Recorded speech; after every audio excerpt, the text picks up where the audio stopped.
तो आज की कहानी कुछ इस तरह है कि एक नाओफ्यूमी नाम का लड़का जो कि बिल्कुल नॉर्मल सी वर्ल्ड में रहता था, वो बिल्कुल भी खास नहीं था और उसका ना ही पढ़ाई में ध्यान लगता और ना ही किसी और काम में। उसे बस गेम खेलना बहुत पसंद था। अब इसी तरह से उसकी ज़िंदगी कट रही थी, लेकिन अचानक से एक दिन उसे ज़बरदस्ती मतलब बिना उसकी परमिशन के टेलीपोर्ट कर लिया जाता है। जब वो दूसरी दुनिया में आता है तो यहाँ पर आकर उसे पता चलता है कि वो अकेला ही टेलीपोर्ट नहीं हुआ है, बल्कि तीन और अलग अलग दुनिया से तीन लड़कों को यहाँ पर टेलीपोर्ट किया गया है। इन तीनों लड़कों के नाम थे इटुसुकी, रेन और मोटोयासु। नाओफूमी के साथ साथ इन तीनों लड़कों को भी अलग अलग पावर्स मिली थी। अब नाओफ्यूमी असल में एक सील्ड हीरो है। अब इसका मतलब क्या है ये हम आगे कहानी में जानेंगे। यहाँ पर किंग उन्हें बताते हैं कि उनके वर्ल्ड में मॉन्स्टर्स ने हमला किया है और उन्हीं मॉन्स्टर्स को रोकने के लिए और उन्हें हराने के लिए उन्होंने एक फॉरबिडन टेक्निक का यूज करके उन्हें यहाँ पर समन किया है। अभी किंग ने यहाँ पर अपने किंगडम के सभी अच्छे अच्छे वॉरियर्स को इकट्ठा कर लिया था और उन सभी वॉरियर से कह दिया था कि जिसे जो भी वॉरियर पसंद हो वो उसकी टीम में जा सकता है, और उन सभी ने अपने अपने वॉरियर्स को चुन लिया था। लेकिन हम देखते हैं कि यहाँ पर नाओफ्यूमी को किसी ने नहीं चुना था। लेकिन तभी एक माइनी नाम की एक सुंदर लड़की नाओफ्यूमी को चुन लेती है। अब यहाँ पर उन चारों को ही कुछ पैसे दिए जाते हैं जिससे कि वो अपने लिए कुछ इक्विपमेंट्स या वेपन खरीद सके और खुद को स्ट्रांग बना सके। यहाँ पर उन बाकी तीनों लड़कों को तो बराबर कॉइन दिए गए थे, लेकिन नाओफ्यूमी को सबसे ज़्यादा कॉइन दिए जाते हैं क्योंकि उसकी टीम में सिर्फ एक ही मेंबर है। अब नाओफ्यूमी उन्हें लेकर वहाँ से चला जाता है। वो देखता है कि उसके पास एक शील्ड है जिससे वो किसी को नहीं हरा सकता, पर वो उस शील्ड में कई चीज़ों को एब्जॉर्ब कर सकता है। तो इसीलिए वो बाहर आकर कई सारे स्लाइम्स को ख़त्म करता है, जिसके बाद वो उन्हें शील्ड में एब्जॉर्ब कर लेता है। और इसके बाद अब माइनी बताती है कि वो लोग अगर चाहे तो आर्मर शॉप से आर्मर भी खरीद सकते हैं, जिसके बाद नाओफ्यूमी तुरंत ही उसके साथ वहाँ से चला जाता है। वहाँ पर पहुंचकर नाओफ्यूमी अपने लिए वेपन भी देख रहा था, लेकिन कोई भी वेपन ऐसा नहीं था जिसे उसका वो शील्ड एक्सेप्ट कर सके। वो हर वेपन को हटा दे रही थी। अब ये देखते हुए माइनी कहती है कि तुम सस्ता सा आर्मर ही ले लो, जिसके बाद नाओफ्यूमी एक आर्मर चुन लेता है। यहाँ पर माइनी ने अपने लिए एक बहुत ही ज़्यादा महंगा आर्मर चुना था।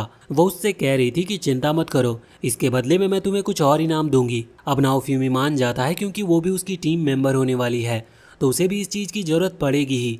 वैसे इसके बाद अब वो लोग एक महंगी जगह पर खाने भी जाते हैं और माइनी नाओफ्यूमी को गिफ्ट देने की बात करती है, लेकिन वो शर्माकर वहाँ से चला जाता है। वो अपने कमरे में आता और देखता है कि उसे किंग से जितने भी पैसे मिले थे उसके पास अब सिर्फ 200 कॉइन्स बचे हैं, लेकिन अब भी वो इन्हीं कॉइन्स को अपनी शील्ड के अंदर छुपा लेता है। अब वो वहाँ सो गया था और अगले दिन जब उसकी नींद खुलती है तो वो देखता है कि उसके कमरे में जो मेन चीज़ें थी वो गायब है। ये देखकर वो हैरान था। जब वो बाहर आता है तभी कुछ गार्ड्स उसे पकड़ लेते हैं और तुरंत ही उसे किंग के सामने ले आते हैं। अभी सभी गार्ड बहुत ही ज़्यादा गुस्से में लग रहे थे, लेकिन नाओफ्यूमी को कुछ भी समझ नहीं आ रहा था। तभी उसके सामने माइनी और मोटोयासु आते हैं। अभी माइनी मोटोयासु के पीछे छुपी हुई थी। मोटोयासु असल में यहाँ पर स्पेयर है। यहाँ पर माइनी का कहना था कि कल रात नाओफ्यूमी ने उसके साथ कुछ गलत करने की कोशिश की। ये बात सुनकर नाओफ्यूमी बहुत ही ज़्यादा हैरान था और उसे ये तो पता ही था कि माइनी झूठ कह रही है, पर वो ये बात साबित नहीं कर सकता था। लेकिन अब वो ये समझ गया था कि माइनी असल में उसकी टीम में इसीलिए ज्वाइन हुई थी जिससे कि वो उसे जितने भी पैसे मिले हैं, मतलब जितने भी कॉइन्स मिले थे, वो सभी उससे ले सकी। ये सुनकर नाओफ्यूमी को बहुत गुस्सा आता है। इस तरफ मोटोयासु कह रहा था कि इस लड़के को तो खत्म ही कर देना चाहिए, लेकिन यहाँ पर नाओफ्यूमी भी गुस्से में कहता है कि मुझे अपनी वर्ल्ड में वापस जाना है, मैं यहाँ पर नहीं रहना चाहता। पर किंग बताते हैं कि वो ऐसा नहीं कर सकते क्योंकि जब तक वो चारों हीरो मारे ना जाए तब तक नाओफ्यूमी को वापस नहीं भेजा जा सकता। अब वो ये बात मान लेता और इसके बाद वहाँ से जाने लगता है, लेकिन जाने से पहले उसके पास जितने भी कॉइन्स बचे हुए थे वो उन सभी को यहाँ माइनी के सामने फेंक देता है। इस चीज़ से अभी मोटोयासु को गुस्सा आता है और वो हमला करने के लिए उसके ऊपर आगे बढ़ता है, लेकिन अब नाओफ्यूमी वहाँ से चला गया था। ये सब होते हुए एक मिस्टीरियस आदमी छुपकर देख रहा था। अब नाओफ्यूमी वहाँ से बाहर आता है, लेकिन अब किंगडम में भी उसके साथ बिल्कुल गलत व्यवहार हो रहा था। कोई भी उससे बात नहीं कर रहा था, यहाँ तक कि जो वो ब्लैक स्मिथ था जिसके यहाँ पर वो तलवार वगैरह लेने के लिए गए थे, वो भी अभी नाओफ्यूमी को पकड़कर उसे पीटने वाला था क्योंकि उसके हिसाब से नाओफ्यूमी को किसी भी लड़की के साथ ऐसा नहीं करना चाहिए। लेकिन जब वो उसकी आंखों में देखता है तो उसे एक सच दिखाई देता है जिसकी वजह से वो उसे माफ़ कर देता है और उसे पहनने के लिए एक रूप देता है। नाओफ्यूमी के पास पैसे नहीं थे, इस वजह से वो ब्लैक स्मिथ कहता है कि कोई बात नहीं, जब तुम्हारे पास पैसे आए तब तुम मुझे दे देना। इसके बाद अब नाओफ्यूमी वहाँ से चला गया था और फिर से उस बड़े से जंगल के रास्ते में पहुँच चुका था जहाँ पर उसे कई सारी स्लाइम मिलती है और वो उन्हें ख़त्म करता है। यहाँ पर स्लाइम को ख़त्म करने के बाद उसने अपना लेवल इंक्रीज़ कर लिया था। इसका मतलब उसकी शील्ड अब लेवल 2 पर पहुंच चुकी थी। साथ ही यहाँ पर उसने कुछ स्लाइम्स को मारकर उनकी जो स्किन होती है उसे अपने पास रख लिया था। बाद में वो गांव वापस आता और वहां पर जाकर एक सेलर को वो स्लाइम की स्किन बेचने लगता है। अब वो सेलर जानता था कि नाओफिमी को ज़्यादा नॉलेज नहीं होगी, इस वजह से वो सिर्फ एक ब्रॉन्ज कॉइन देने की कहता है। नाओफिमी जानता था कि इनकी कीमत ज़्यादा है, इस वजह से वो उसे अपने रोप में फंसाता है और कहता है कि इससे ज़्यादा तो मैं किसी एडवेंचर को बेच सकता हूँ। अब यहाँ उसके रोप के अंदर बहुत सारी स्लाइम्स थी। बाद में वो सेलर डर कर हाँ कर देता और उससे ज़्यादा पैसे दे देता है। इसके बाद वो जाकर ब्लैक स्मिथ को 5 कॉइन दे दिए थे और अब वो वापस से वहाँ बाहर की तरफ निकल आया था। यहाँ जंगल में आने के बाद अभी उसे थोड़ी भूख लग रही थी, तभी वो कुछ मेडिसिन को देखता है। और अब जब वो उन मेडिसिन को अपनी शील्ड में एब्जॉर्ब करता है तो उसे कुछ हाई क्वालिटी की मेडिसिन मिलती है। इस वजह से वो तुरंत ही उन्हें ले जाकर एक सेलर को बेचता है जो कि दवाइयाँ बनाता है। अब उस सेलर को वो पसंद आ जाते हैं और इस वजह से नाओफिमी को एक अच्छी कीमत मिलती है। अब यहाँ से वो एक रेस्टोरेंट में गया था जहाँ पर वो सबसे सस्ता खाना खरीद कर खाता है। इसके बाद जब वो वापस लौट रहा था तो स्ट्रीट के अंदर 3 लड़के उसे घेर लेते हैं और उससे उसके पैसे मांगते हैं, लेकिन वो उनसे लड़कर अपने शील्ड से उन्हें हरा देता है। लेकिन नाओफिमी ये बात भी जानता था कि वो शील्ड से ही आगे जाकर मॉन्स्टर से नहीं लड़ सकता और साथ ही जो वेव्स आती है उन्हें नहीं रोक सकता। इसी वजह से अभी वो थोड़ी चिंता में था। पर तभी एक आदमी उसे देख लेता और वो उसके पास आता है और कहता है कि मैं तुम्हारी मदद कर सकता हूँ। इसके बाद वो नाओफिमी को अपने साथ लेकर जाता है और कहता है कि अगर तुम चाहो तो तुम अपने लिए एक स्लेव खरीद सकते हो। नाओफिमी ये बात सुनकर हैरान था। यहाँ पर वो मर्चेंट उसे बहुत सारे स्लेव दिखाना शुरू करता है, जिस दौरान नाओफिमी एक डेमी ह्यूमन गर्ल को देखता है। वो मर्चेंट उसे बताता है कि ये डेमी ह्यूमन गर्ल बीमार है, फिजिकली भी और मेंटली भी। इस वजह से हम इसे सबसे सस्ते में बेच रहे हैं। अगर तुम चाहो तो इसे सिर्फ 30 कॉइन में खरीद सकते हो। तो नाओफिमी मान जाता है और उसे तुरंत ही खरीद लेता है और इसके बाद वो उससे उसका नाम पूछता है। अब वो डेमी ह्यूमन गर्ल डरते हुए अपना नाम रेप्टेलिया बताती है। इसके बाद नाओफिमी उसे अपने साथ ले गया था और वो सीधा ही ब्लैक स्मिथ के पास आता है जहां वो उससे एक वेपन मांगता है जिसे रेप्टेलिया यूज कर सकती है। रेप्टेलिया वो वेपन लेकर अभी भी डर रही थी, लेकिन नाओफिमी तुरंत ही अपने कपड़ों में से एक स्लाइम निकालता और कहता है कि रेप्टेलिया इसके ऊपर हमला करे। वो अभी भी बहुत डरी हुई थी और वो ऐसा कर नहीं रही थी। इस वजह से नाओफिमी उसे ऑर्डर देता है और जब रेप्टेलिया ऑर्डर नहीं मानती तो अचानक से उसका चेस्ट पर लगा हुआ वो कर्स जो कि मर्चेंट ने नाओफिमी के नाम पर लगाया था वो एक्टिवेट हो जाता है और रेप्टेलिया को नाओफिमी की बात माननी पड़ती है। अब वो जैसे ही स्लाइम पर हमला करती है तो स्लाइम मारा जाता है, जिस वजह से रेप्टेलिया को कुछ एक्सपी पॉइंट मिल चुके थे जो असल में बाद में उसके लेवल को इंक्रीज करने में उसकी हेल्प करेंगे। अब इसके बाद वो दोनों वहाँ से सीधा रेस्टोरेंट में आ गए थे। यहाँ पर नाओफिमी फिर से सबसे सस्ता खाना खरीदता है, लेकिन सिर्फ अपने लिए। रेप्टेलिया के लिए वो वही खरीदता है जो पास ही में बैठे बच्चे कुछ खा रहे थे। ये देखकर रेप्टेलिया हैरान थी। वो पूछती है कि क्या सच में वो ऐसा खाना खा सकती है, जिस पर नाओफिमी हाँ करता है। अब वो उस खाने को खाकर बहुत ही ज़्यादा खुश थी। नाओफिमी उससे कहता है कि मैंने तुम्हें परचेज किया है, इसका मतलब ऐसा नहीं कि मैं तुम्हें नौकर बनाकर रखूँगा। मुझे बस तुम्हारी हेल्प चाहिए और तुम्हें मेरी स्वॉर्ड बनना है, क्योंकि मेरे पास सिर्फ शील्ड है, मैं किसी वेपन का यूज नहीं कर सकता। अब इसके बाद वो फिर से उसी जगह पर आ गए थे जहाँ पर नाओफिमी को बहुत सारी स्लाइम मिलती है। यहाँ पर नाओफिमी फिर से कुछ स्लाइम्स को खत्म करता है और साथ ही वो रेप्टेलिया से भी ऐसा ही करवाता है, जिसकी वजह से अब उसकी शील्ड का और रेप्टेलिया का दोनों का लेवल धीरे धीरे बढ़ रहा था। रात के टाइम पर हम देखते हैं कि रेप्टेलिया नाओफिमी से पूछती है कि वो कौन है, जिस पर वो बताता है कि वो शील्ड हीरो है। ये सुनकर रेप्टेलिया हैरान थी, क्योंकि उसे याद आता है कि एक बार उसके पेरेंट्स ने उसे बताया था कि शील्ड हीरो बहुत अच्छा है, सिर्फ वही है जो हम डेमी ह्यूमन से अच्छे से बात करता है। अब हमें यहाँ जानने को मिलता है कि असल में नाओफिमी के अलावा भी कई सारे शील्ड हीरो यहाँ पर आ चुका है, क्योंकि पहले भी 4 हीरोज़ को समन किया जा चुका था। अब इसके बाद रेप्टेलिया सो जाती है। रात के टाइम उसे अचानक से एक सपना दिखाई देता है जिसमें उसके पेरेंट्स उसे लेकर भाग रहे थे और उनके पीछे एक 3 हेड डीमन डॉग पड़ा हुआ था। अभी उसके पेरेंट्स उसे बचाने के लिए खाई में फेंक देते हैं और खुद मारे जाते हैं। ये देखकर रेप्टेलिया बहुत डर गई थी और घबराकर उठ गई थी, लेकिन अब नाओफिमी उसे पकड़कर उसे शांत कराता है। हम देखते हैं कि अब उन्होंने धीरे धीरे जंगल में जितनी भी हर्ब्स थी, मतलब जितने भी मेडिसिन बनाई जा सकती है, उन्हें तोड़ना शुरू कर दिया था और उन्हें ले जाकर नाओफिमी हमेशा उस मेडिसिन वाले आदमी को बेच देता था। अभी हम देखते हैं कि आज रेप्टेलिया वहाँ बाहर बैठी हुई थी, जहाँ पर वो कुछ बच्चों को बॉल खेलते हुए देखती है और नाओफिमी जब वहाँ बाहर आता है तो उससे पूछता है कि क्या उसे भी बॉल चाहिए, जिस पर रेप्टेलिया मना करती है। लेकिन यहाँ पर रेप्टेलिया की जो पूंछ थी वो हिल रही थी, इसका मतलब वो झूठ कहने की कोशिश कर रही है। पर नाओफिमी समझ जाता और उसे बाद में एक बॉल खरीद कर देता है। अब इसके बाद में नाओफिमी लगातार इसी तरह से हर्ब बेचता रहता है और पैसा कमाता है। कुछ पैसे से वो पहले रेप्टेलिया के लिए मेडिसिन खरीदता है, क्योंकि उसकी तबीयत खराब है और अब धीरे धीरे वो भी रिकवर करती जा रही थी। इसके बाद वो उसी ब्लैक स्मिथ के पास जाता है, जहाँ पर आकर वो रेप्टेलिया के लिए भी एक अच्छा वेपन मांगता है। स्मिथ उन्हें एक बड़ी सी तलवार देता है जो कि ज्यादा बड़ी नहीं है पर रेप्टेलिया के लिए आगे काम आएगी। इसके बाद हम देखते हैं कि अभी जब वो उस जंगल में और अंदर की तरफ आते हैं तो उन्हें यहाँ पर एक पॉइजनस रैबिट मिलता है जिसने नाओफ्यूमी के हाथ को बाइट कर लिया था। वो रेप्टेलिया से कहता है कि वो रैबिट को खत्म कर दे, लेकिन रेप्टेलिया ऐसा करना नहीं चाहती थी क्योंकि वो रैबिट बहुत ही ज्यादा क्यूट था। लेकिन नाओफ्यूमी उसे समझाता है कि अगर वो इसी तरह से डरती रही और क्यूट चीजें देखकर उसे माफ करती रही तो वो कभी भी स्ट्रांग नहीं बन पाएगी। और वैसे भी अगर वो स्ट्रांग नहीं बनी तो नाओफ्यूमी को उसकी कोई ज़रूरत नहीं है, क्योंकि नाओफ्यूमी यहाँ पर आने वाली वेव्स को ख़त्म करना चाहता है और इसके लिए उसे रेप्टेलिया की मदद चाहिए। यह सुनकर रेप्टेलिया तुरंत ही जाकर सीधा उस रैबिट को ख़त्म कर देती है। वो कहती है कि मैं कुछ भी करने के लिए तैयार हूँ, बस तुम मुझे छोड़ना मत। अब इसके बाद नाओफ्यूमी फिर से ब्लैक स्मिथ के पास आ गया था।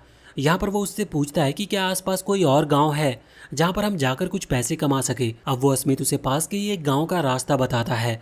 अब नाओफ्यूमी उस गांव में आने के बाद वहां पर बैठे एक सेलर से बातचीत करते हुए उसे वो रैबिट की स्किन सेल करता है और यहाँ उससे ऐसी कोई जगह पूछता है जहाँ से वो और ज़्यादा पैसे कमा सके। यहाँ पर वो सेलर उसे बताता है कि एक टनल है जिसके अंदर उसे बहुत सारे ऑब्स मिल सकते हैं जो कि असल में मॉन्स्टर टाइप के होते हैं और वो उनकी स्किन को सेल कर सकता है। अब नाओफ्यूमी उसकी बात मान लेता और तुरंत ही वहाँ जाने के लिए निकलने लगता है। अभी पहले वो रुककर अपने शील्ड के स्टेटस सिस्टम को देखता है जहाँ पर उसे जानने को मिलता है कि उसने फाइनली इतना एक्सपी जमा कर ली है कि वो लेवल इंक्रीज कर सकता है। और जब वो अपना लेवल इंक्रीज करता है तो यहाँ पर उसकी शील्ड चेंज हो चुकी थी क्योंकि शील्ड की पावर और ज़्यादा बढ़ गई है। अब जब वो उसकी पावर को यूज करके देखता है तो एक स्पिरिचुअल जाइंट शील्ड उसके सामने आ जाती है। नाओफ्यूमी ये देखकर बहुत ज़्यादा इम्प्रेस था पर वो ऐसा दिखाता नहीं कि उसे इससे ज़्यादा कोई फर्क पड़ता है। और इसके बाद अब नाओफ्यूमी और रेप्टेलिया तुरंत ही उस टनल की तरफ जाने लगते हैं। अब यहाँ उस टनल के अंदर आने के बाद रेप्टेलिया नाओफ्यूमी से पूछ रही थी कि आखिर वो उसे क्या कहकर बुलाए। इस पर नाओफ्यूमी को कोई फर्क नहीं पड़ता। वो कहता है कि तुम्हें जो कहना है कहो। इसके बाद अचानक से उनके सामने 2 हेडेड वाला डीमन डॉग आ जाता है। यहाँ पर रेप्टेलिया उसे देखकर बहुत ही ज्यादा डर गई थी, इस वजह से वो नाओफ्यूमी के साथ वहाँ से भागती है। अब उन्हें उस डॉग का सामना करना था। रेप्टेलिया यहाँ पर नाओफ्यूमी को सारी बात बताती है कि 3 हेड डीमन डॉग ने उसके पेरेंट्स को मारा था।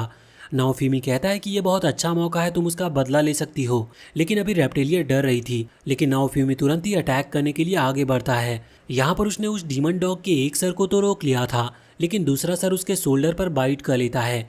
ये देखते हुए नाओफ्यूमी तुरंत ही रेप्टेलिया की हेल्प मांगता है, लेकिन वो बहुत डरी हुई थी। लेकिन नाओफ्यूमी उस कर्स पावर को भी एक्टिवेट करता है पर फिर भी रेप्टेलिया मानने को तैयार ही नहीं थी। तो अब वो उससे कहता है कि ठीक है तो तुम यहाँ से भाग जाओ, अगर मैं मारा गया तो इससे ये कर्स टूट जाएगा और फिर तुम फाइनली आज़ाद हो जाओगी। पर रेप्टेलिया ऐसा नहीं चाहती थी, उसे नाओफ्यूमी अच्छा लगने लगा है और वैसे भी नाओफ्यूमी ने शुरुआत से ही उसकी रक्षा की है और उसे खाने को भी दिया। इस वजह से वो तुरंत ही अपना वो नया चाकू यानी कि तलवार लेकर आगे बढ़ती है और उस 2 हेड डीमन डॉग के दूसरे सर पर हमला करती है।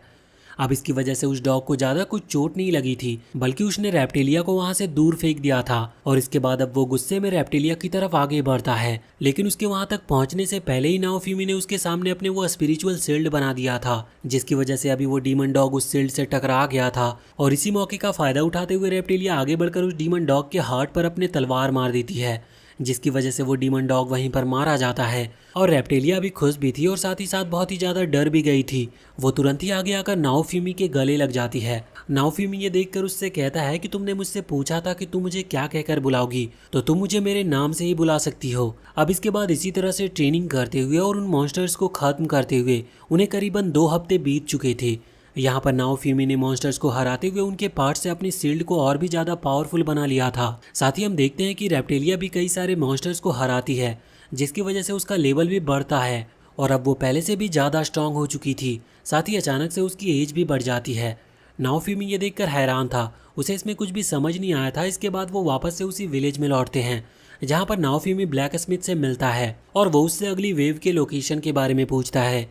ये सुनकर ब्लैक स्मिथ उसे डिटेल में बताना शुरू करता है कि असल में किंगडम के अंदर एक रेप्टेलियन टावर है जहां पर जाकर सभी हीरो रजिस्टर कराते हैं और उसके बाद में जब भी वेव जिस जगह पर आने वाली होती है वहां पर उन्हें टेलीपोर्ट कर दिया जाता है, जहां उसकी मुलाकात बाकी सभी हीरो से होती है। अभी वो सभी नाओफ्यूमी का मजाक उड़ा रहे थे, खासकर मोटोयासु। इस वजह से नाओफ्यूमी को बहुत गुस्सा आता है और वो उस पर ज़्यादा ध्यान ना देते हुए वहाँ से वापस लौट आता है। यहाँ रात के टाइम अभी रेप्टेलिया नाओफ्यूमी से कहती है कि वो नाओफ्यूमी को कभी धोखा नहीं देगी, लेकिन नाओफ्यूमी ये बात पहले से ही जानता था। वैसे अब थोड़ा सा टाइम और बीतता है और हम देखते हैं कि अब रेप्टेलियन टावर में सैंड धीरे धीरे दूसरे ब्लॉक पर पहुंच चुकी थी, जिसका मतलब वेव आने का टाइम हो चुका है। इसीलिए इन चारों को, यानी कि इन चारों हीरोज को और उनकी टीम मेंबर को सीधा ही टेलीपोर्ट करके उस विलेज के बाहर भेज दिया जाता है जहां वेव आने वाली थी। अब जब फाइनली फर्स्ट वेव स्टार्ट होती है, जिस दौरान हम देखते हैं कि बहुत सारे बीस्ट और मॉन्स्टर वहां गांव के ऊपर हमला करना शुरू कर दिए थे और अभी जो बाकी तीनों मेन कैरेक्टर थे वो यहाँ पर उन मॉन्स्टर से लड़ रहे थे। दूसरी तरफ नाओफिमी जो कि मॉन्स्टर से तो लड़ रहा था पर वहाँ उन विलेजर्स को भी बचा रहा होता है। विलेजर्स अभी खुश थे कि उनके लिए भी कोई है, क्योंकि बाकी जो तीन मेन कैरेक्टर हैं वो किसी को भी बचाने में बिल्कुल ध्यान नहीं दे रहे थे। कुछ दिनों के बाद उन्हें रीइंफोर्समेंट मिलती है, मतलब उनकी मदद के लिए अब किंगडम के बहुत सारे सोल्जर भी वहाँ पर आ गए थे। लेकिन उन्होंने यहाँ पर आते ही एक फायर मैजिक स्पेल कास्ट किया था जिससे बड़े बड़े आग के गोले वहाँ गाँव के ऊपर गिरने लगे थे। भले ही इससे मॉन्स्टर खत्म हो रहे थे पर इससे गाँव वालों को भी नुकसान पहुँच रहा था। लेकिन नाओफिमी और रेप्टिलिया जितना भी हो सकता था उतने लोगों को बचाते हैं। अब रेप्टिलिया को गुस्सा आता है, इस वजह से वो एक सोल्जर पर हमला करने वाली थी। तभी वाइस कैप्टन उसे ऐसा करने से रोक लेता है। हम देखते हैं कि यहाँ पर अभी जो भी सोल्जर्स थे वो खासकर तीन मेन कैरेक्टर, मतलब कि नाओफिमी को छोड़कर बाकी जो तीन मेन कैरेक्टर थे उनकी खास मदद कर रहे थे। नाओफिमी का उन पर ज़्यादा ध्यान नहीं था। वैसे अंत में वो सभी मॉन्स्टर और बीस्ट को खत्म करके इस वेव को क्लियर करते हैं। लेकिन यहाँ पर गांव वाले थैंक यू सिर्फ स्पेशली नाओफिमी को ही कह रहे थे। भले ही उन्होंने विलेज को पूरी तरह से नहीं बचा पाया, लेकिन ज्यादातर विलेजर्स बच चुके थे। इस वजह से अभी विलेजर खुश थे, क्योंकि पहले जब वेव्स आती थी तो उनका पूरा गाँव डिस्ट्रॉय हो जाता था। यहाँ पर रेप्टिलिया बहुत उदास थी। वो कह रही थी कि काश वो लोग उसके विलेज को भी इसी तरह से बचा पाते, मगर नाओफिमी यहाँ पर उसके पास आता। और अब इसके बाद हम देखते हैं कि अभी उन्होंने एक वेव क्लियर कर ली थी। इस वजह से वहाँ किंगडम के अंदर सेलिब्रेशन हो रहा था।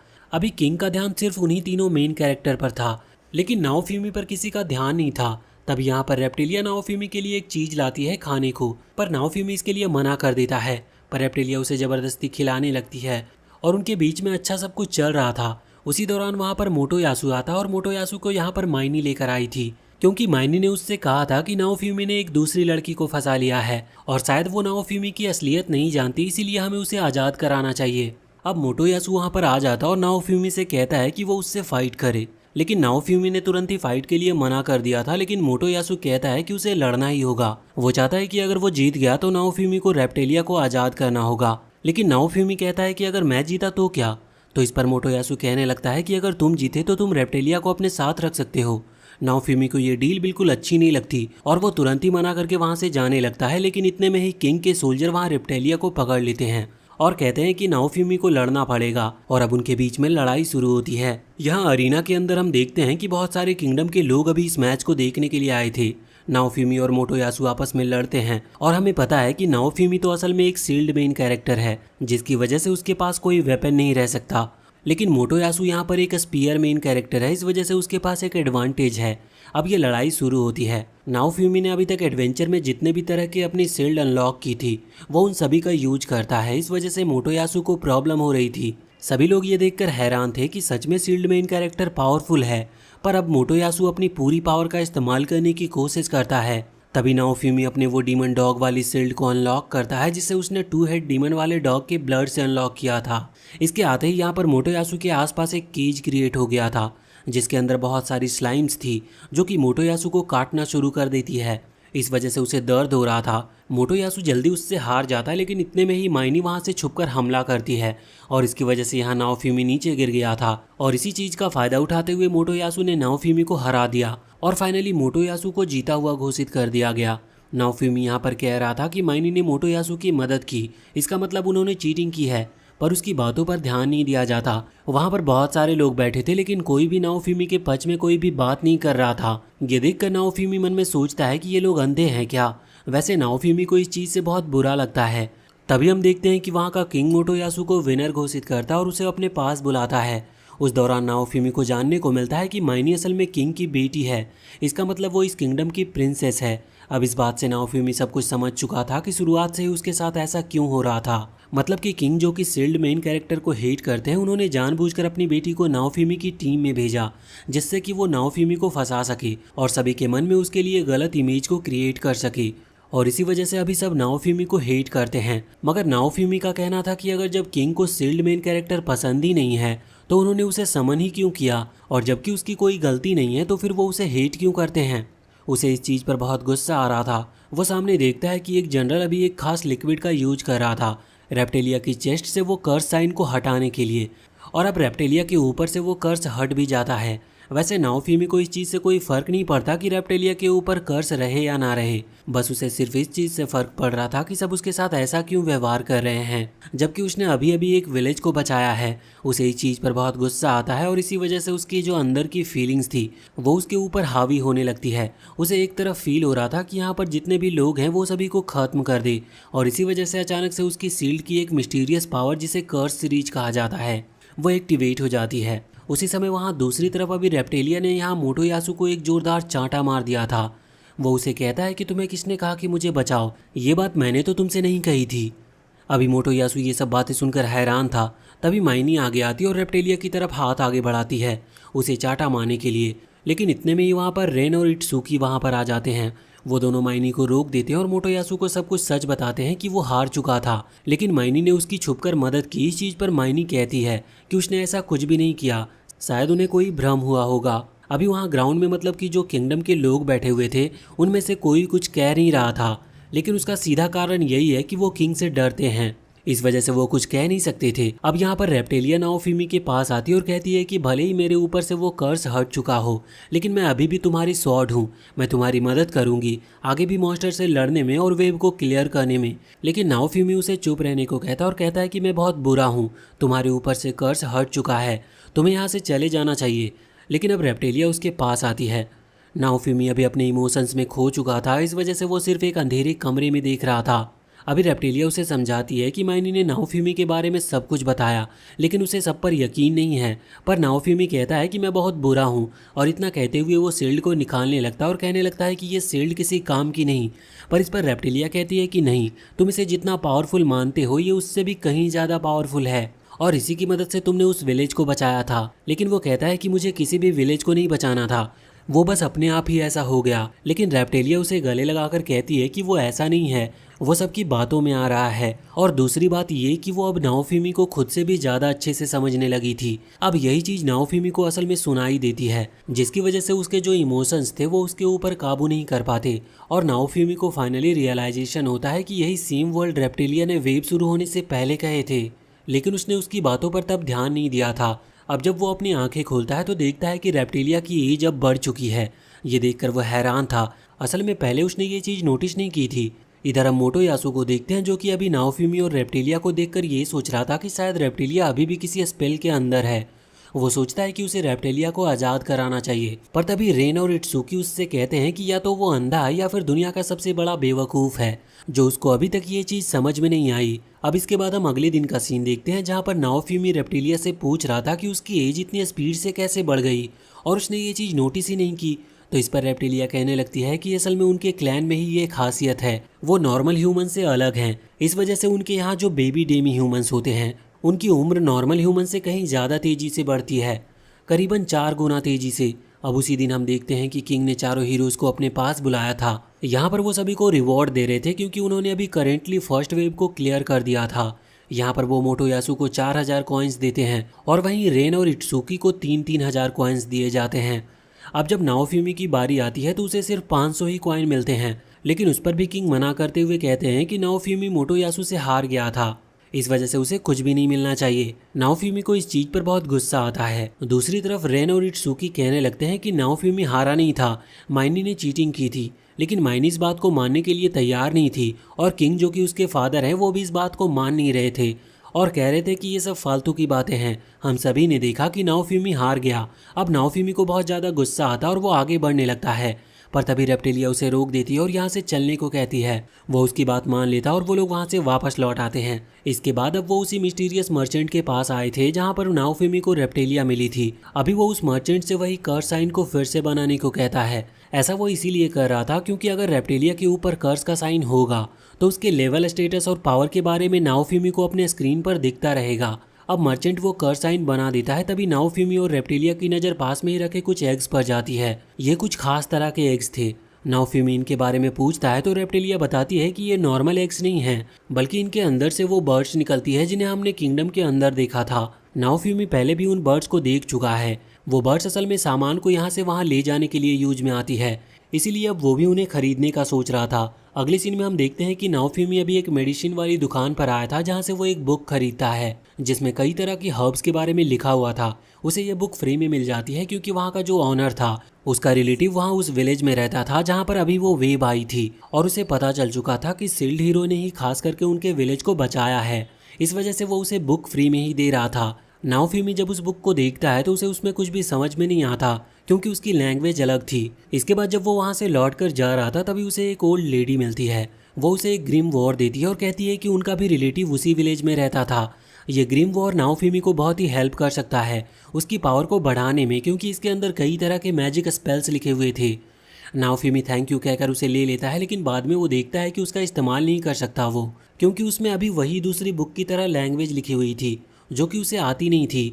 अब रेप्टिलिया उससे कहती है कि हम साथ मिलकर इस लैंग्वेज को सीख सकते हैं क्योंकि अभी हमें अच्छा खासा समय मिल चुका है क्योंकि अगली वेव आने में अभी कुछ मंथ बाकी है। इसके बाद नाओफ्यूमी फैसला करता है कि वो इस लैंग्वेज को सीखेगा और आज वो उसी गांव में रुकेंगे, मतलब इसी किंगडम में रुकेंगे। अब उस दिन के लिए वो वहाँ पर रुक गए थे लेकिन अगले ही दिन हम देखते हैं कि उन्होंने जो एग खरीदा था वो हैच करता है, मतलब ब्रेक करता है और उसके अंदर से एक ड्रैगन टाइप का बर्ड बाहर निकल कर आती है। अभी ये बर्ड अचानक से चलने भी लगी थी और ये बहुत ही ज़्यादा क्यूट भी थी, इसीलिए नाओफ्यूमी इसका नाम फीलो रखता है। और उस बर्ड का साइज भी बहुत ही तेज़ी से बढ़ रहा था। सिर्फ एक ही हफ्ते में ये अपने साइज से कई गुना बढ़ जाती है।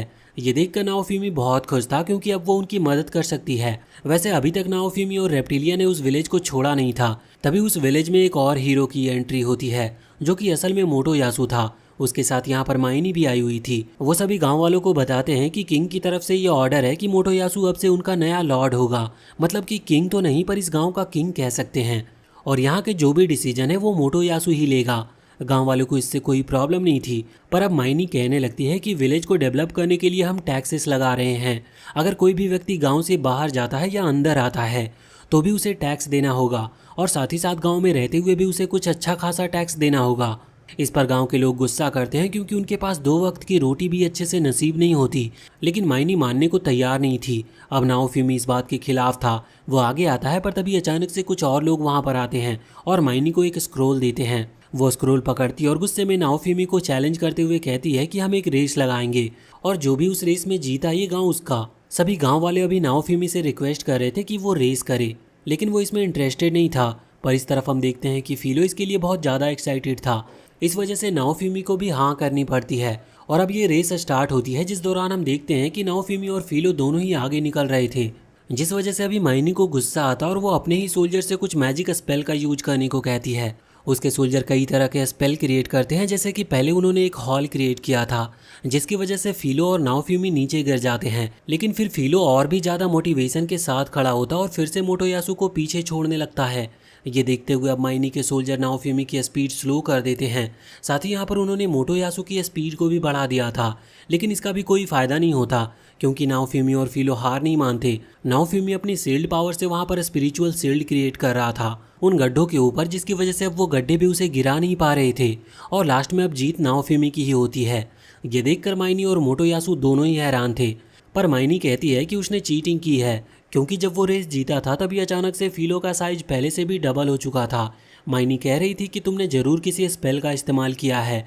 तभी वहाँ पर मिस्टीरियस आदमी आते हैं जिन्होंने अभी अभी माइनी को वो स्क्रोल दिया था। वो कहते हैं कि सच में यहाँ किसी ने मैजिक यूज किया था। माइनी कहने लगती है कि ये काम नाओफ्यूमी का है, पर वो कहते हैं कि नहीं, उसने सिर्फ सपोर्टिव और हीलिंग मैजिक का इस्तेमाल किया था। चीटिंग तो माइनी और मोटोयासु ने की है। ये सुनकर वो समझ गई थी कि अब वो यहाँ पर कुछ कह नहीं सकती। इस वजह से वो कहने लगती है कि हमें ये विलेज नहीं चाहिए, वैसे भी ये खराब है। और इसके बाद वो और मोटोयासु वहाँ से चले जाते हैं। अभी गांव वाले नाओफ्यूमी को थैंक यू कह रहे थे, लेकिन नाओफ्यूमी कहता है कि मैंने आपके गाँव को बचाया है, मुझे रिवॉर्ड चाहिए।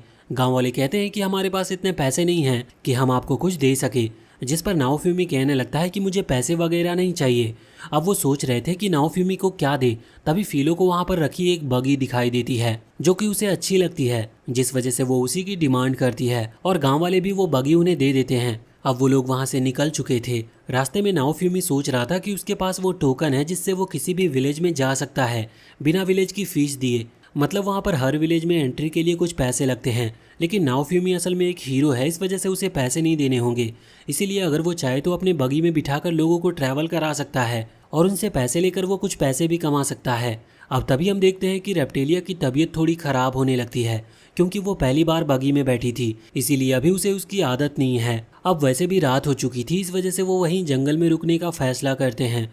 नाओफिमी अभी सो रहा था, तभी फिलो उसके पास आती है। अब जब सुबह नाओफिमी की नींद खुलती है तो वो देखता है कि उसके पास में एक बच्ची सो रही है। ये देखकर वो पहले तो हैरान था, पर बाद में उसे जानने को मिलता है कि ये कोई और नहीं बल्कि फिलो है। इसके बाद वो लोग आते हैं ब्लैक स्मिथ के पास, जहाँ पर वो अभी फिलो के लिए कुछ क्लॉथ लेने के लिए आए थे, क्योंकि वो जब भी अपना रूप बदलती है तो उसके कपड़े फट जाते हैं।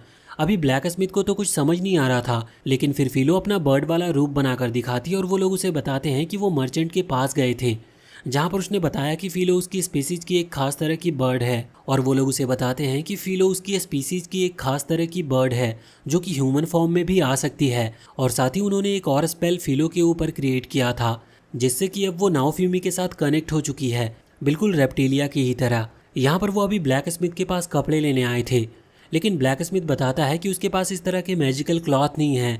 वो अपने एक दूसरे टेलर के पास जाने को कहता है।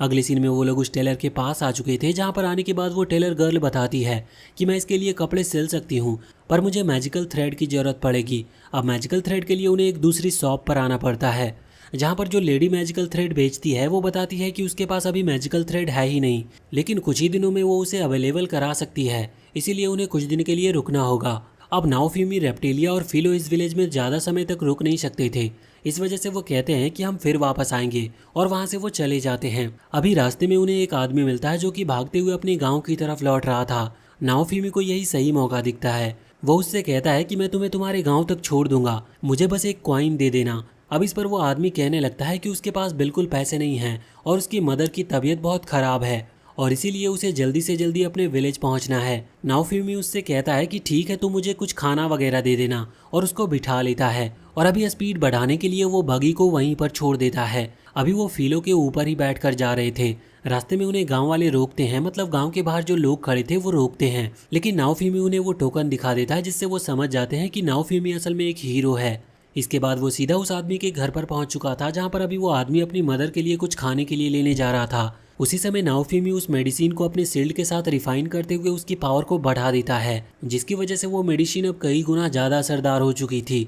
उसके असर से उस आदमी की मदर बिल्कुल एक बार में ही ठीक हो जाती है। ये देखकर वो आदमी भी हैरान था। बाद में जब नाओफिमी वहाँ से लौट रहा था, तब वो आदमी उसे बहुत सारे फ्रूट्स और वेजिटेबल्स दे देता है। वैसे वो आदमी उससे पूछता है कि आखिर उसने किस तरह के स्पेल का यूज किया, लेकिन यहाँ पर नाओफिमी उसे ज़्यादा कुछ बताता नहीं और वहाँ से वापस आ जाता है। अब रोज उसका ये नया धंधा सही तरीके से चल रहा था।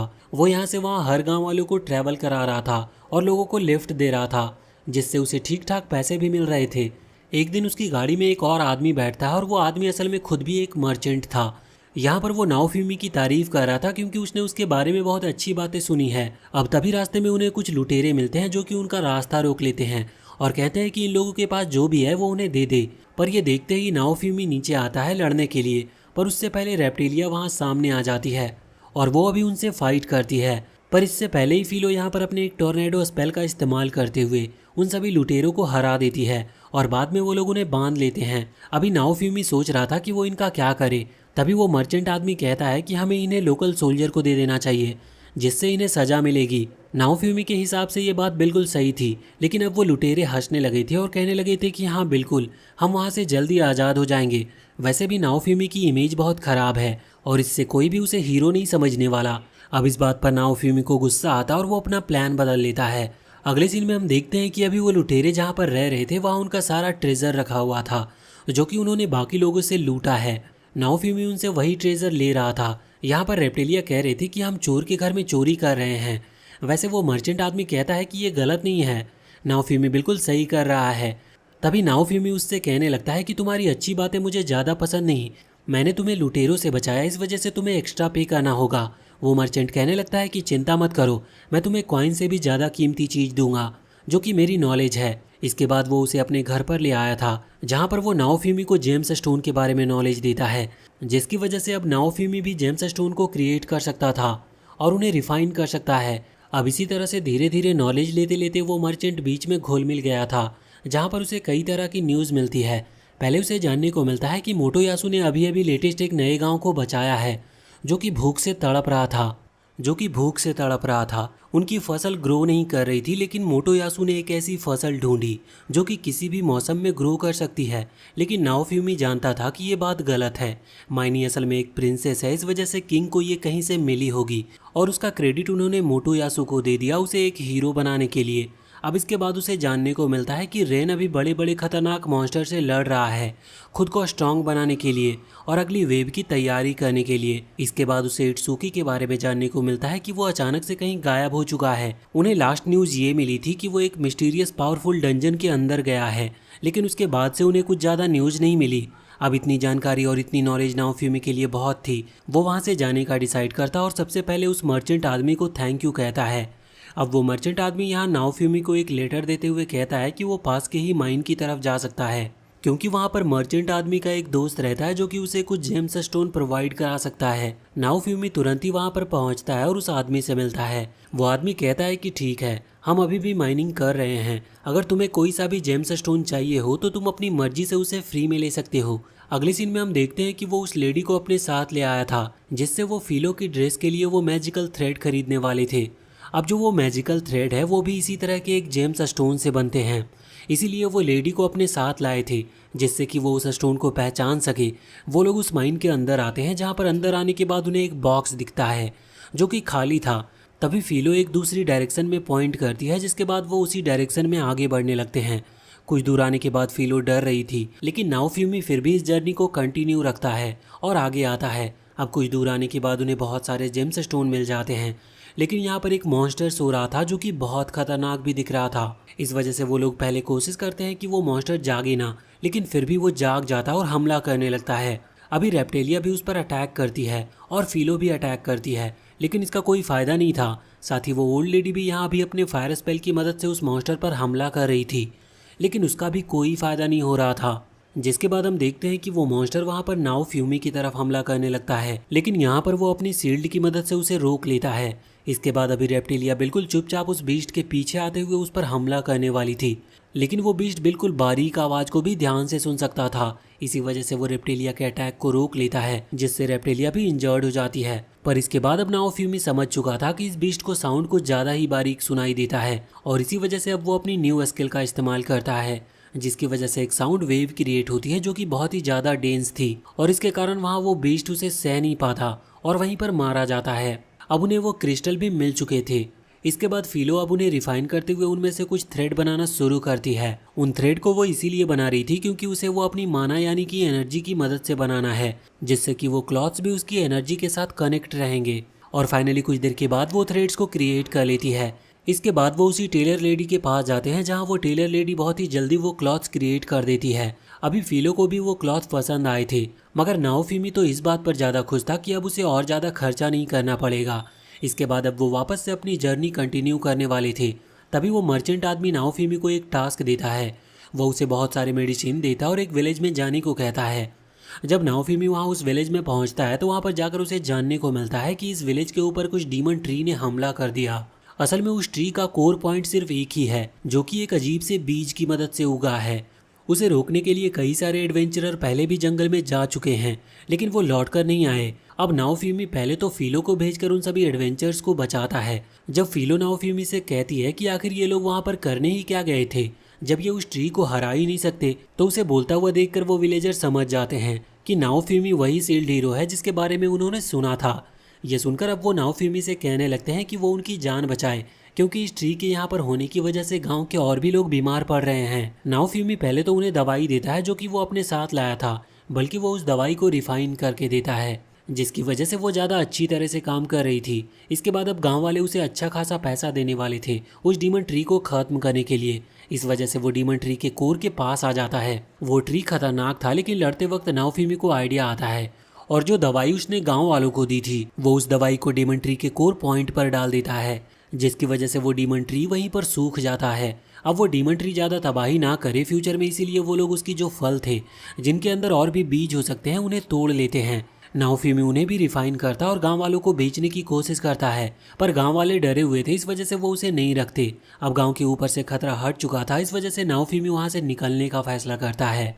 अब उसे उस मर्चेंट आदमी से एक और नया टास्क मिल गया था, जिसके लिए उसे एक दूसरी जगह पर जाना था, जहाँ पर एक हॉट स्प्रिंग है। वहाँ पर पहुँचने के बाद वो पहले तो वो उस टास्क को कंप्लीट करता है और फिर वो कुछ टाइम वहाँ रुकने का फैसला भी करते हैं। अभी जब वो वहाँ पर रुके हुए थे तो हम देखते हैं कि रेप्टेलिया को फिलो से थोड़ी सी जलन होने लगी थी, क्योंकि वो नाओफिमी के साथ कुछ ज़्यादा ही टाइम से रह रही है और उनके रिलेशंस काफ़ी अच्छे होते जा रहे थे। हालांकि उसे जलना नहीं चाहिए, लेकिन फिर भी उसे जलन होती है। वो फैसला करती है कि वो नाओफिमी के लिए कुछ करेगी। उसे कुछ लोगों से जानने को मिलता है कि एक खास तरीके का मेटल है जो कि बहुत ही रेयर होता है, और उसे ये भी खबर मिलती है कि पास में ही एक बर्ड का घोंसला है और उस बर्ड के पास उन्हें वो मेटल मिल सकता है। इस वजह से रात के टाइम रेप्टेलिया तुरंत ही वहां पर चली जाती है, लेकिन आधे ही रास्ते में पहुंचकर उसे पता चलता है कि फिलो भी उसका पीछा कर रही थी, क्योंकि उसे भी वही मेटल नाओफिमी को देना था। रेप्टेलिया ये बिल्कुल नहीं चाहती थी, लेकिन अब वो फिलो को भगा भी नहीं सकती। वो दोनों ही आगे बढ़ते हैं, जिस दौरान फिलो गलती से खाई में गिरने वाली थी, लेकिन फिर रेप्टेलिया उसे बचा लेती है। अब जब वो उस बर्ड के पास पहुंचते हैं तभी हम देखते हैं कि एक और वहां पर राइनो मॉन्स्टर टाइप का बीस्ट उनकी तरफ आगे बढ़ता है और उस बर्ड के घोंसले को पूरी तरह से डिस्ट्रॉय कर देता है, जिस वजह से अब उन्हें वो मेटल नहीं मिल सकता था। इस वजह से वो उसी बीस्ट को खत्म करके वहां से ले आती है। वो उसे सेल करती है और उन्हें एक दूसरा हथौड़ा मिलता है, जिससे कि नाओफिमी आगे चलकर अपने इक्विपमेंट आसानी से बना पाएगा। इसीलिए वो नाओफिमी को वही गिफ्ट में दे देती है। अगले टास्क के लिए उन्हें फिर से एक विलेज, जिसके लिए वो थोड़ा एक्स्ट्रा चार्ज करता है। इसके बाद उसे जानने को मिलता है कि असल में ये बीमारी एक ड्रैगन की वजह से फैल रही है, जो अभी अभी यहाँ गांव के कुछ दूर पर अपीयर हुआ है, और उसके अंदर जो पॉइजन गैस है उसी की वजह से गांव वाले बीमार पड़ रहे हैं। नाओफिमी उन्हें कितना फिलो उस ड्रैगन से लड़ रही थी, वो उसे बहुत ही बुरी तरह से मारती है, पर वो ड्रैगन भी उसे वहां से दूर फेंक देता है। नाओफिमी फिलो से कहता है कि हमें चलना चाहिए, जिस पर फिलो तैयार थी। यहाँ पर नाओफिमी की पावर बहुत ही ज्यादा बढ़ चुकी थी, पर उसी समय वो ड्रैगन अपनी पॉइजनस गैस को रिलीज करता है, पर ज्यादा ध्यान नहीं देता और तुरंत ही उस ड्रैगन की बॉडी को बर्न करके रेप्टेलिया को गाँव की तरफ ले आता है, जहाँ आकर वो सभी को बताता है कि वो ड्रैगन मारा जा चुका है। इस वजह से अभी गांव वाले बहुत खुश थे और उसे अच्छे खासे पैसे दे रहे थे, क्योंकि अगर वो उसका यूज ना करता और होश में होता तो वो उस पॉइजन से रेप्टेलिया को बचा सकता था। इसी वजह से अब वो रेप्टेलिया से माफ़ी मांगने लगता है। अब बाद में जब वो वही जंगल की तरफ घूम रहे थे तभी उन्हें एक लड़की मिलती है जो कि बच्ची थी, लेकिन नाओफिमी उसे देखकर समझ गया था कि ये किसी नोबल फैमिली से है। इस लड़की का नाम मेल्टी है और ये यहाँ पर अभी फिलो को देखकर बहुत खुश थी, क्योंकि इसे फिलो की स्पीसीज वाली बर्ड से मिलना था, और ये जानकर बहुत खुश होती है कि फिलो बोल भी सकती है। फिलो अपने नॉर्मल ह्यूमन फॉर्म में आती है तो मेल्टी और भी ज़्यादा खुश हो जाती है। बाद में हम देखते हैं कि वो उसी गांव में लौटकर बाकी के जो लोग थे उन्हें भी मेडिसिन देते हैं और इसके बाद वहां से निकलने लगते हैं। अभी मेल्टी भी उनके साथ थी, क्योंकि रात के टाइम उसने नाओफिमी से रिक्वेस्ट की थी कि उसे उस किंगडम में छोड़ दे, क्योंकि वो असल में किंग की दूसरी बेटी है। ये सुनकर नाओफिमी हैरान था और ऐसा नहीं करना चाहता था, पर मेल्टी उसे अच्छे खासे पैसे देने का प्रॉमिस करती है। अब नाओफिमी इस बात पर मान गया था, जिसके बाद वो वापस से किंगडम की तरफ लौट आते हैं। किंगडम की तरफ लौटते वक्त रास्ते में नाओफिमी नोटिस करता है कि रेप्टेलिया की हालत अभी भी खराब है, उसके ऊपर उस पॉइजन का असर अभी तक खत्म नहीं हुआ था। वैसे अब वो वापस से किंगडम में पहुंच चुके थे, जहां पर आने के बाद अभी नाओफिमी फिलो को मेल्टी के साथ भेज देता है किंगडम की तरफ, जिससे कि मेल्टी ने जो प्रॉमिस किया था उसे पैसे देने का, वो प्रॉमिस वो पूरा कर सके और इससे नाओफिमी भी किसी की नज़र में नहीं आएगा। अब जब फिलो और मेल्टी वहां से चले गए थे तो इसके बाद नाओफिमी रेप्टेलिया को लेकर एक चर्च में आता है, जहां पर आने के बाद वो पहले तो देखता है कि चर्च के बाहर जो टावर्स हैं वहां तीनों मेन कैरेक्टर के सिंबल लगे हैं, लेकिन शील्ड का सिंबल कहीं पर नहीं लगा हुआ था। इस चीज़ पर उसे थोड़ा गुस्सा आता है, पर फिर भी वो अंदर आता है और अंदर आकर वहाँ उन लोगों से वो होली वाटर की डिमांड करता है, क्योंकि होली वाटर ही एक ऐसी चीज़ है जो कि किसी भी कर्स को खत्म कर सकती है। असल में उस ड्रैगन का पॉइजन एक कर्स के तौर पर रेप्टेलिया की बॉडी में मिल चुका है, इसी वजह से उन्हें होली वाटर की जरूरत है। अब वहाँ पर जो प्रीस्ट थे वो कहने लगते हैं कि होली वाटर हम तुम्हें दे देंगे, लेकिन इसके लिए तुम्हें हमें एक गोल्ड कॉइन देना होगा। नाओफिमी इसके लिए तैयार था और वो तुरंत ही उन्हें एक गोल्ड कॉइन दे देता है, पर रेप्टेलिया मना कर रही थी कि ऐसा ना करो, क्योंकि गोल्ड कॉइन सच में बहुत ही ज़्यादा वैल्यूएबल होती है। पर फिर भी नाओफिमी उसकी एक नहीं सुनता। अब वो प्रीस्ट वहाँ पर एक होली वाटर की बोतल ले आते हैं। नाओफिमी अपने शील्ड में पहले ये नोटिस कर चुका था कि वो होली वाटर असल में नकली है, मतलब वो किसी काम का नहीं था। इसीलिए नाओफिमी उससे असली वाला बोतल लाने को कहता है, नहीं तो ये उसके लिए अच्छा नहीं होगा। अब प्रीस्ट भी इसके बाद असली बोतल मंगवाते हैं। नाओफिमी देखता है कि ये असली है, इसी वजह से वो उसे लेकर बाहर आ जाता है। बाहर आने के बाद हम देखते हैं कि किंगडम का एक सोल्जर अभी नाओफिमी के पीछे पड़ा हुआ था, जिससे नाओफिमी को लगता है कि शायद फिर से वो किसी प्रॉब्लम में फंसने वाला है, जिसकी वजह से उसका टाइम वेस्ट होगा। इस वजह से वो रेप्टिलिया को लेकर वहाँ से भागता है। अभी रेप्टिलिया प्रॉब्लम में ना फंसे, इस वजह से उन दोनों ने ही अपने रास्ते बदल लिए थे। कुछ दूर भागने के बाद नाओफिमी थक चुका था और इसीलिए वो 2 मिनट रुकने का फैसला करता है, लेकिन इतने में ही मोटोयासु उसकी तरफ हमला करते हुए आता है। अब पहले तो नाओफिमी सोच रहा था कि मोटोयासु पागल हो गया है क्या, लेकिन तभी मोटोयासु उससे कहने लगता है कि मैं तुम्हें एक और लड़की को स्लेव नहीं बनाने दूंगा। नाओफिमी को कुछ समझ में नहीं आता कि वो किसके बारे में बात कर रहा है, पर उसे बाद में समझ आता है कि मोटोयासु असल में फीलो की बात कर रहा है। अब वो उसे समझाने की कोशिश करता है, पर तभी मोटोयासु उस पर हमला करने लगता है, जिसकी वजह से आसपास की कुछ दुकानें भी टूट गई थी। वैसे वो दुकान वाले मोटोयासु को रुकने के लिए कह रहे थे, लेकिन दूसरी तरफ कुछ दुकान वाले जो कि खुश थे, वो कहते हैं कि बहुत बढ़िया, तुमने बिल्कुल सही निशाना लगाया है। अब इस वजह से उन दुकानदारों की भी लड़ाई होने लगी थी। यहाँ पर मोटोयासु भी नाओफिमी पर फिर से हमला करने वाला था, लेकिन उसके पहले ही वहाँ पर वही सोल्जर आ जाता है जो कि नाओफिमी का पीछा कर रहा था। वो यहाँ पर मोटोयासु से रुकने को कहता है, लेकिन इतने में ही वहाँ पर माइनी और उसके साथी भी आ चुके थे, जो कि नाओफिमी को घेर लेते हैं और कहते हैं कि उसे फिर से मोटोयासु के साथ एक और डुअल मैच करना होगा। नाओफिमी सोचता है कि ये कैसी पागलपंती है, क्योंकि वो जब भी यहाँ आता है तो उसे मोटोयासु के साथ लड़ने को कहा जाता है। पर इतने में ही अब वहाँ पर मिल्टी, रेप्टिलिया और फीलो भी आ गए थे। मिल्टी उन्हें रुकने की कहती है और यहाँ पर नाओफिमी को जानने को मिलता है कि मिल्टी असल में सेकंड प्रिंसेस है और अब इसी वजह से यहाँ नाओफिमी को फाइट नहीं करनी पड़ रही थी। अगले सीन में नाओफिमी मिल्टी, रेप्टिलिया और फीलो के साथ ब्लैक स्मिथ के पास आता है, जहाँ पर अब वो मिल्टी से पूछता है कि आखिर असल में वो है कौन, जिस पर वो डिटेल में बताती है कि वो किंग की दूसरी बेटी है, यानी कि प्रिंसेस है। तभी मिल्टी कहने लगती है कि उसे नाओफिमी से कोई जरूरी बात करनी है, लेकिन नाओफिमी कहता है कि मुझे तुम पर बिल्कुल भरोसा नहीं, और ऐसा वो किंग के बर्ताव के कारण कह रहा था। इस पर मिल्टी को बुरा लगता है, पर तभी वहाँ पर एक और सोल्जर आता है जो कि कहता है कि मिल्टी को किंग बुला रहे हैं। इस वजह से अब मिल्टी वहाँ से चली जाती है। दूसरी तरफ अब हम देखते हैं कि मिल्टी जब अपने फादर से मिलकर वापस लौट रही थी, तभी हम उसकी मदर को भी देखते हैं, जिन्होंने असल में मिल्टी को भेजा था कि वो जाकर माइनी को रोके नाओफिमी और मोटोयासु का डुअल मैच कराने से। मिल्टी ने ये काम तो कर दिया था, लेकिन उसकी मदर का जो सीक्रेट मैसेज था जो कि उसे नाओफिमी को पहुंचाना था, वो मैसेज उसे दे नहीं पाई। इस वजह से वो अभी थोड़ी सी उदास थी। इस तरफ फीलो भी अभी उदास थी, क्योंकि मेल्टी उसकी एक अच्छी फ्रेंड बन चुकी थी और नाओफिमी ने सिर्फ किंग और माइनी के बर्ताव को देखते हुए मेल्टी को यहाँ से भगा दिया। पर नाओफिमी को इस चीज़ से ज़्यादा कुछ फर्क नहीं पड़ रहा था। पर अब फीलो गुस्सा होकर वहाँ से चली जाती है और कुछ देर के बाद वहाँ पर बहुत सारे गार्ड आते हैं और उनके साथ में कुछ डेमी ह्यूमंस भी थे, जो कि नाओफिमी से रिक्वेस्ट करते हैं कि वो उन्हें अपनी टीम में ले ले अगली वेव के लिए, क्योंकि वो किसी और दूसरे मेन कैरेक्टर की हेल्प नहीं करना चाहते, क्योंकि वो पिछली वेव के टाइम उन सभी का रिएक्शन देख चुके हैं। वो सिर्फ लड़ने में विश्वास करते हैं, उन्हें बाकियों से कोई मतलब नहीं। नाओफिमी इसके लिए मान जाता है, लेकिन अब वो 150 कॉइन की डिमांड करता है। वो सभी कहते हैं कि ठीक है, जब उनके पास इतने कॉइन आ जाएंगे तो वो नाओफिमी को दे देंगे, जिसके लिए नाओफिमी भी मान जाता है और उन्हें जाने को कहता है। अब जब वो वहाँ से चले गए थे तो नाओफिमी यहाँ ब्लैक स्मिथ से पहले तो अपने और रेप्टिलिया के लिए कुछ आर्मर और वेपन को अपग्रेड करवा लेता है, जिसके बाद वो ब्लैक स्मिथ से पूछता है कि मेरी सिस्टम स्क्रीन के ऊपर रेप्टिलिया के नाम के सामने कुछ स्टार बने आ रहे हैं, उनका क्या मतलब है। जिस पर ब्लैक स्मिथ उसे बताता है कि असल में यह स्टार क्लास अपग्रेड को शो करते हैं। इसका मतलब ये है कि अब रेप्टिलिया इतने लेवल पर पहुँच चुकी है कि वो अपना क्लास अपग्रेड करवा सके। नाओफिमी ये सुनकर बहुत हैरान था, क्योंकि उसे पहले इसके बारे में कुछ भी पता नहीं होता। उसे ये भी जानने को मिलता है कि अभी कुछ टाइम से रेप्टिलिया और फीलो ने लेवल अप नहीं किया था, क्योंकि अभी तक उनका क्लास अपग्रेड नहीं हुआ है। क्लास अपग्रेड के बाद वो अपने लेवल को और भी ज़्यादा बढ़ा सकती है, और इसके लिए उन्हें अभी वहाँ सिटी टावर के अंदर जाना था। वहाँ पहुँचने के बाद जब नाओफिमी क्लास अपग्रेड की बात करता है तो वहाँ पर जो लोग थे वो उसके लिए राजी थे, पर तभी एक लेडी वहाँ पर आती है और बताती है कि नाओफिमी टावर से बैन है, इसका मतलब उसे क्लास अपग्रेड कराने की परमिशन नहीं है। ये सुनकर नाओफिमी को गुस्सा आ रहा था, पर फिर भी वो वहाँ से चला जाता है और सीधा ही उसी मर्चेंट के पास जाता है जहाँ से उसने वो एग्स खरीदा था, जिसके अंदर से फीलो निकली थी। अब यहाँ पर आने के बाद वो उस मर्चेंट से पूछता है कि वो अपने स्लेव्स का क्लास अपग्रेड कैसे कराता है। वो मर्चेंट अभी बहुत फेमस हो गया था, क्योंकि उसने नाओफिमी को इतनी पावरफुल डेमी ह्यूमन जो दी थी, इसी वजह से वो उसे ये चीज़ बता देता है। वो कहता है कि मैं ये काम दूसरे सिटीज़ से करवाता हूँ। वो यहाँ 3-4 सिटीज़ का नाम बताता है और वो नाओफिमी को बताता है कि उसे किस सिटी में जाना चाहिए।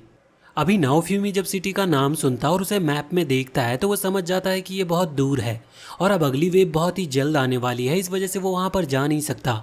इसका मतलब वो कुछ टाइम के लिए लेवल अप नहीं कर सकते। इसीलिए अब वो मर्चेंट यहाँ फीलो के लिए एक डिवाइस दे देता है जो कि वो अपने पैरों में पहन सकती है। इससे उसकी स्पीड भी तेज हो जाएगी और साथ ही साथ उसके जो अटैक पावर है वो भी ज़्यादा बढ़ जाएगी। अभी फीलो को उनकी प्रैक्टिस नहीं है, इस वजह से वो पहले कुछ मॉन्स्टर से फाइट करके उन्हें हराते हैं, जिस चीज़ से फीलो को उस डिवाइस की थोड़ी सी समझ हो जाती है। अब इसके बाद नाओफिमी ब्लैक स्मिथ के पास आया था और वहाँ से निकलने वाला था अगली वेव की तैयारी के लिए। तभी वहाँ पर वो सभी सोल्जर्स आ जाते और वो सभी डेमी ह्यूमंस जो कि नाओफिमी की टीम में ज्वाइन होना चाहते थे। उन्होंने अब उतने कॉइन जमा कर लिए थे जितने नाओफिमी ने कहा था, जिसके बदले नाओफिमी उन्हें कुछ आइटम्स देता है जो कि वेव के दौरान उन्हें हेल्प करेंगे। यहाँ पर वो नाओफिमी की टीम से जुड़ चुके थे, इस वजह से नाओफिमी का जो शील्ड सिस्टम है उस पर उनके नाम अपीयर हो जाते हैं। अब नाओफिमी को उस वेव को क्लियर करने के लिए एक प्लान की भी ज़रूरत थी, जिस वजह से वो बाद में एक मीटिंग भी ऑर्गेनाइज करता है। अब इस सब के बाद वो जब एक रेस्टोरेंट में बैठकर खाना खा रहा था तभी अचानक से उसकी मुलाकात वहाँ पर रेन और इट्सुकी से होती है। वो दोनों वहाँ पर उसे देखकर हैरान थे और नाओफिमी भी उन्हें देखकर हैरान था। अब इट्सुकी और रेन दोनों ही वहाँ पर उसके पास आते हैं और इट्सुकी अभी नाओफिमी से थोड़ा गुस्सा था क्योंकि उसने उनके कुछ टास्क चुरा लिए थे, लेकिन नाओफिमी उन्हें समझाता है कि उसने किसी के टास्क नहीं चुराए बल्कि गलती इन्हीं दोनों की है और वो उन्हें उनकी गलती बताता है। पहली गलती अभी नाओफिमी कुछ टाइम पहले ही एक विलेज में गया था जहाँ पर लोगों के ऊपर बहुत भारी टैक्स लगा हुआ है, जिससे कि उनके विलेज को वापस से डेवलप किया जा सके। इस टैक्स की वजह से वो लोग खाना तक अफोर्ड नहीं कर पा रहे, लेकिन बाद में नाओफिमी ने उनकी मदद की थी और ऐसा इसीलिए हुआ था क्योंकि इट्सुकी ने वहाँ पर उनकी प्रॉब्लम सॉल्व करते वक्त इतना डिस्ट्रक्शन फैला दिया कि उसे रिकवर करना बहुत मुश्किल हो रहा था। दूसरी तरफ रेन ने एक मॉन्स्टर बीस्ट को हराया था, लेकिन उसके पॉइजन की वजह से सभी गांव वाले ज़्यादा परेशान हो गए क्योंकि वहाँ पर एक बीमारी फैलने लगी और नाओफिमी ने ही जाकर उसे सुलझाया। वो उनसे कहता है कि तुम अगर लोगों की मदद करना चाहते हो तो ये देख कर करो कि तुम्हारी मदद से कहीं उन्हें और ज़्यादा प्रॉब्लम ना हो। इसके बाद अब नाओफिमी वहाँ से चला गया था। अब इसके बाद वो लोग सीधा ही ब्लैक स्मिथ के पास आ गए थे। यहाँ पर आने के बाद नाओफिमी उससे एक ब्रेसलेट लेकर रेप्टेलिया को दे देता है। ये ब्रेसलेट की खासियत ये थी कि ये रेप्टेलिया की जो मैजिक एबिलिटीज़ होगी उन्हें और भी ज़्यादा इंप्रूव करेगा। वैसे यहाँ पर फीलो थोड़ी सी जेलस फील कर रही थी क्योंकि उसे कोई गिफ्ट नहीं मिला। वो नाओफिमी से कहती है कि मुझे भी कुछ चाहिए, जिस पर वो उसे एक हेयर क्लिप देता है और कहता है कि ये तुम्हारी फिजिकल स्ट्रेंथ को इंक्रीज़ करेगी। अब फीलो बहुत खुश थी। तभी वहाँ पर वो सभी सोल्जर आ जाते हैं जिन्होंने अभी अभी नाओफिमी की टीम को ज्वाइन किया था, क्योंकि जल्दी अब वेव स्टार्ट होने वाली है। कुछ सेकंड का काउंटडाउन स्टार्ट होता है और इसके बाद इन सभी को वहाँ से टेलीपोर्ट कर दिया जाता है। अब ये उसी जगह पर आ गए थे जहाँ पर वेव ऑलरेडी स्टार्ट हो चुकी है। यहाँ पर आने के बाद ये लोग देखते हैं कि कुछ गॉब्लिन्स और कुछ मॉन्स्टर विलेजर्स पर हमला कर रहे हैं। ये तुरंत ही वहाँ आगे बढ़कर उन विलेजर्स को बचाते हैं और उन्हें वहाँ से किसी सेफ जगह पर जाने के लिए कहते हैं। अब इसी तरह से कुछ घंटों तक फाइट करने के बाद नाओफिमी नोटिस करता है कि कोई भी हीरो यहाँ पर नहीं है। वो सोच रहा था कि क्या बाकी सभी यहाँ पर नहीं आए। अब तभी अचानक से वहाँ पर एक ओल्ड लेडी आती है जो कि वहाँ पर मौजूद मॉन्स्टर से लड़ते हुए उन्हें बहुत ही आसानी से हराने लगती है और वो उन्हें पहचान लेता है। ये वही ओल्ड वुमेन थी जिसकी मदद नाओफिमी ने कुछ टाइम पहले की थी। नाओफिमी उन्हें इतनी अच्छी तरह से हील होते हुए देखकर बहुत हैरान था। अभी ये ओल्ड लेडी नाओफिमी से कहती है कि वो चिंता ना करे, यहाँ इस विलेज को वो प्रोटेक्ट कर लेंगे।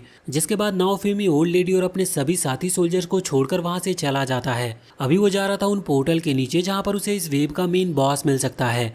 अगर वो बॉस को हरा दे तो ये वेव क्लियर हो जाएगी। उस जगह पर पहुंचने के बाद वो वहां पर इट्सुकी और उसकी टीम से मिलता है जो कि अभी कुछ मॉन्स्टर से लड़ रहे थे और वो नीचे के हालात संभाले हुए थे।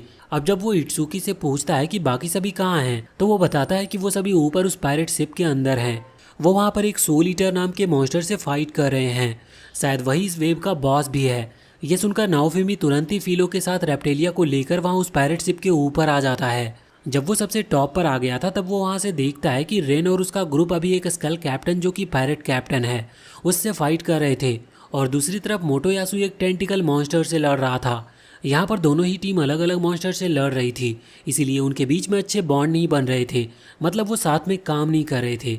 एक तरीके से उनके बीच में कंपटीशन चल रहा था कि कौन किस मॉन्स्टर को पहले मारेगा। इसी वजह से यहाँ पर उनका बहुत ही खराब टीम वर्क चल रहा था। ये देखकर नाओफिमी तुरंत ही वहाँ ऊपर से नीचे आ गया था। वो उन दोनों को ही चिल्लाते हुए कहता है कि वो बिल्कुल बच्चों की तरह लड़ रहे हैं, इस तरह से लड़ने का कोई फ़ायदा नहीं, क्योंकि ऐसे तो वो कभी भी इस वेव को क्लियर ही नहीं कर सकते। अब वो स्कल कैप्टन और वो टेंटिकल मॉन्स्टर जब हमला कर रहे थे तो नाओफिमी उन दोनों के ही अटैक को रोकते हुए इन दोनों को समझाता है कि हमें मिलकर काम करना होगा।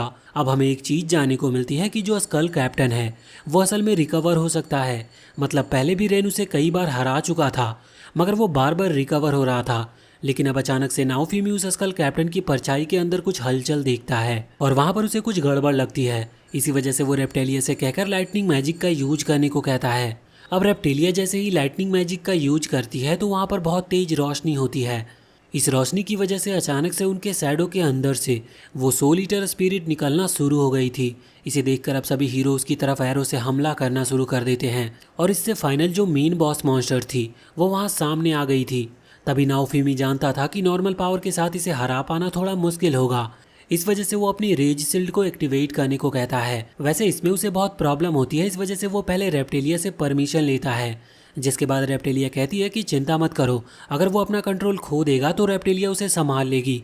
इसके बाद नाओफिमी अपनी कर्स सीरीज को एक्टिवेट करता है और रेज शील्ड को यूज करना शुरू कर देता है। उसकी शील्ड चेंज होने लगी थी, लेकिन इस बार जब वो अपनी शील्ड के एटमॉस्फेयर में आता है तो वहाँ उसे एक ड्रैगन दिखाई देता है। यह ड्रैगन वही ड्रैगन था जिसे फिलो ने खत्म किया था और उसका जो क्रिस्टल था वो नाओफिमी ने ले लिया था और उसे अपने शील्ड में अब्जॉर्ब कर लिया था। इसकी वजह से अब वो ड्रैगन की पावर भी नाओफिमी के पास आ चुकी है, जिसकी वजह से उसकी ग्रो अप स्किल अनलॉक होती है और इस वजह से ही जो कर्स सीरीज है वो भी अपने नेक्स्ट लेवल पर आ जाती है और उसकी पावर और भी ज़्यादा बढ़ने लगती है।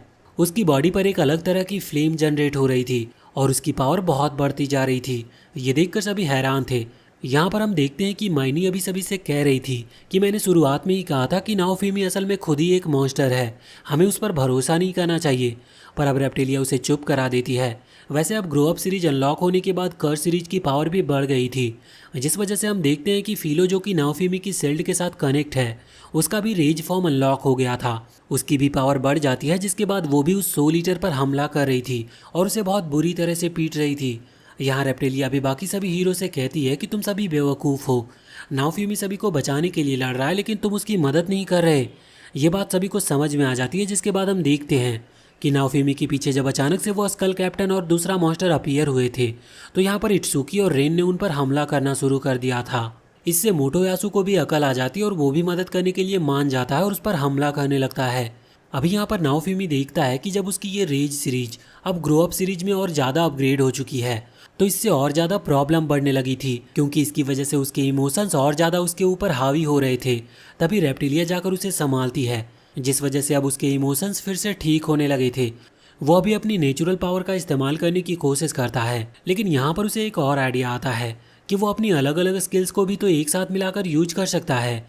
जिसके बाद अब वो अपनी रेज पावर के साथ सील्ड प्रिजन टेक्निक को कंबाइन करते हुए पहले तो सोल ईटर को उसमें कैद कर लेता है और इसके बाद एक दूसरी स्किल का यूज़ करता है जो कि उसने बहुत पहले एक्वायर की थी। इस स्किल से बहुत सारी स्पेयर टाइप नीडल्स आकर सीधा उस सील्ड प्रिजन में लगती है, जिसकी वजह से उस सोल ईटर को भी बहुत ही ज़्यादा दर्द हो रहा था। इसके बाद हम देखते हैं कि जब उसने इन तीनों स्किल्स को कंबाइन किया था तो उसकी वजह से उसे एक नई स्किल मिलती है जो कि थी सील्ड आयरन मेडन। अब जैसे ही वो इसका इस्तेमाल करता है तो वहाँ पर एक बड़ा सा मेडन स्टैचू अपीयर होता है जो कि पूरी तरह से आयरन से बना था और उसके अंदर अब वो सील्ड की बॉल कैद हो जाती है।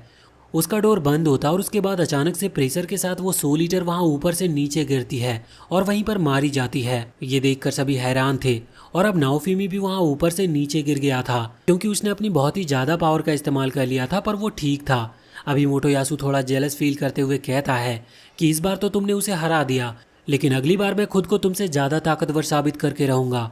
तभी वहाँ पर फिलो आ जाती है और उस पर चिल्लाने लगती है, लेकिन उसी समय नाओफिमी को एक अजीब सी एनर्जी महसूस होती है और जब वो पीछे मुड़कर देखता है तो वहाँ पर अचानक से एक और सोल ईटर मॉन्स्टर अपीयर होने वाला था, पर उसके पूरी तरह से अपीयर होने के पहले ही बहुत सारे लाइट एरोज आकर उस सोल ईटर को खत्म कर देते हैं। अभी सभी हैरान थे कि आखिर ये अटैक किसने किया, लेकिन उसी के बाद एक और गर्ल वहाँ पर आती है और नाओफिमी की तारीफ करने लगती है। वो कहती है कि तुम सच में एक सील्ड हीरो कहलाने के लायक हो, और ये भी कह रही थी कि मैं तुमसे लड़ना भी पसंद करूंगी, लेकिन इससे पहले तुम्हें अपने स्लेव को पहले मुझसे लड़ाकर मेरी पावर को देख लेना चाहिए। और यहाँ पर वो स्लेव्स अभी बाकी तीनों हीरोज से कह रही थी। इस वजह से उन तीनों को गुस्सा आता है और वो तुरंत ही उसकी तरफ हमला कर देते हैं, पर वो लेडी जो कि अपना नाम ग्लास बता रही थी वो यहाँ इन तीनों के अटैक को रोककर विंड मैजिक का यूज करती है, जिसकी वजह से वो तीनों हीरोज़ वहाँ नीचे गिर जाते हैं। साथ ही उनके जो टीम मेंबर थे वो भी नीचे गिर गए थे और अब सिर्फ वहाँ पर नाओफिमी ही बच गया था। यहाँ पर वो पहले तो एक लिक्विड पीता है जिससे उसकी स्ट्रेंथ और पावर वापस से रिकवर हो जाती है और इसके बाद वो सील्ड प्रिजन की मदद से ग्लास को कैद कर लेता है। लेकिन अब ग्लास ने सील्ड प्रिजन को बहुत ही आसानी से डिस्ट्रॉय कर दिया था। तभी रेप्टिलिया और फिलो उस पर हमला करने के लिए आगे बढ़ती है, लेकिन वो उनके अटैक को भी रोक लेती है, जिस दौरान रेप्टिलिया की तलवार भी टूट चुकी थी। हम देखते हैं कि अभी वो नाओफिमी से कह रही थी कि तुम ताकतवर हो, मैं तो इंतज़ार कर रही हूँ कि तुम कब अपनी रेज शील्ड का इस्तेमाल करोगे। उसे नाओफिमी के साथ पूरी पावर से लड़ना था। अब यहाँ पर रेप्टिलिया भी सपोर्ट करती है, इस वजह से नाओफिमी रेज शील्ड को एक्टिवेट करने के लिए हाँ कर देता है और तुरंत ही उसकी पावर को अनलॉक करता है। इस दौरान नाओफिमी कई तरह के अटैक करता है, लेकिन उन सभी से कोई फ़ायदा नहीं था। इसीलिए अब वो अपनी नई स्किल यानी कि सील्ड आयरन मेडन का इस्तेमाल करता है।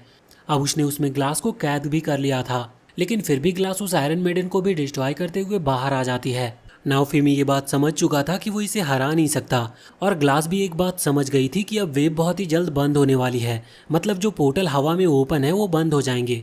इसीलिए उसे जल्द से जल्द नाओफिमी को खत्म करना है। पर जब नाओफिमी ये बात समझता है तो वो तुरंत ही वहाँ से भागना शुरू कर देता है।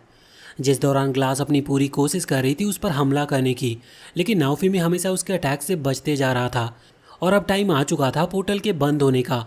इस वजह से ग्लास तुरंत ही वहाँ से चली जाती है, पर वो डिसाइड करके जाती है कि जब थर्ड वेव आएगी तो वो नाओफिमी को छोड़ेगी नहीं। उसके गायब होते ही वो पोर्टल बंद हो जाते हैं और इसके बाद वेव स्टॉप हो जाती है। सब कुछ नॉर्मल हो गया था। नाओफिमी अभी सोच रहा था कि ग्लास सच में बहुत ज़्यादा पावरफुल है, उसे हराने के लिए मुझे अभी और पावरफुल बनना होगा, वरना हम थर्ड वेव को सरवाइव ही नहीं कर पाएंगे। इस तरफ रेप्टिलिया को अभी गांव वालों की चिंता हो रही थी। वैसे अब वेव क्लियर हो गई थी, इस वजह से किंग सिर्फ नाओफिमी को अपने पास किंगडम में बुलाते हैं, जहां पैलेस के अंदर आने के बाद नाओफिमी किंग से मिलता है तो किंग उससे कहते हैं कि तुम पहले से बहुत ही ज़्यादा स्ट्रांग हो चुके हो और ये देखकर हम बहुत खुश हैं। क्या तुम बता सकते हो कि तुम इतने स्ट्रांग कैसे हुए?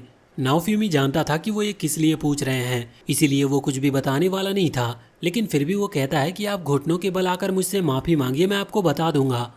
जिस पर किंग को गुस्सा आ जाता है और वो अपने सोल्जर से नाओफिमी को घेरने को कहते हैं, लेकिन वो कहता है कि अगर उन्होंने ऐसी गलती की तो वो पूरे किंगडम को ख़त्म कर देगा।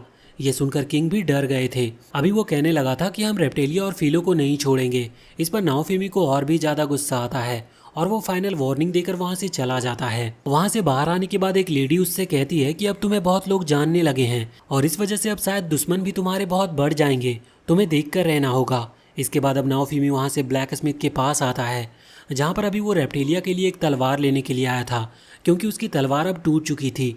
पर रेप्टिलिया तलवार लेने से मना कर देती है और इसका असली रीज़न ये था कि उनके पास बहुत कम पैसे बचे हैं। लेकिन रेप्टिलिया ये कहती है कि उसके पास एक दूसरी तलवार है, इसीलिए उसे एक और तलवार नहीं चाहिए। पर यह चीज़ ब्लैक स्मिथ ने नोटिस कर ली थी। अब जब वो वहाँ से उस सिटी की तरफ निकलने वाले थे जहाँ रेप्टिलिया और फिलो अपने क्लास अपग्रेड करवाएंगे, तभी रास्ते में नाओफिमी ब्लैक स्मिथ का दिया हुआ एक लेटर ओपन करता है, जिसमें लिखा हुआ था कि उसने उनके लिए कुछ चीज़ें रखी है। इन चीज़ों में बहुत सारा खाना था, साथ ही एक तलवार भी थी जो कि एक इनविजिबल स्वॉर्ड है, जो कि रेप्टिलिया के बहुत काम आ सकती है। फिलो के लिए भी इसमें एक हेयर क्लिप थे, जो कि बहुत ही ज़्यादा भारी चीज़ को भी कंप्रेसर के साथ ढकेल सकते हैं। इसका मतलब इससे उसके हाथों की स्ट्रेंथ बढ़ जाएगी। और नाओफिमी के लिए शील्ड पर लगाने का एक डिवाइस था, जो कि उसकी आगे जाकर किसी चीज़ में हेल्प कर सकता है। अब जब वो आगे बढ़ रहे थे तभी वो नोटिस करते हैं कि मेल्टी उनका पीछा कर रही है।